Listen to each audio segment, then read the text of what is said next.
حکمتیار له پاکستانه کابل ته راغی او اوس دی ولې غواړي چې بوکت حکومت جوړ شي.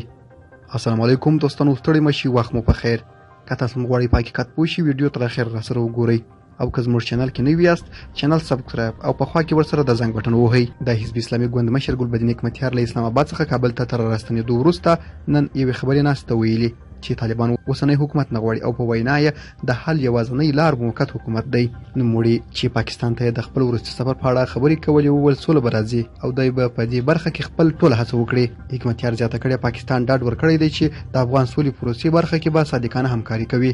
نوموړي دغه راز په هیواد کې وروستیو ناارامیو ته په اشاره ویلي چې حکومت خپل مسؤلیت نه دی ادا کړی او په خبره یې که یې په وس کې نه وي نو دا مسؤلیت دې خلکو ته ورکړي. هغه دغه راز د دوحې پر مذاکراتو هم نیوکه کړې ده او زیاته کړې ده چې دا خبرې یوازې د ارګ او طالبانو ترمنځ دي.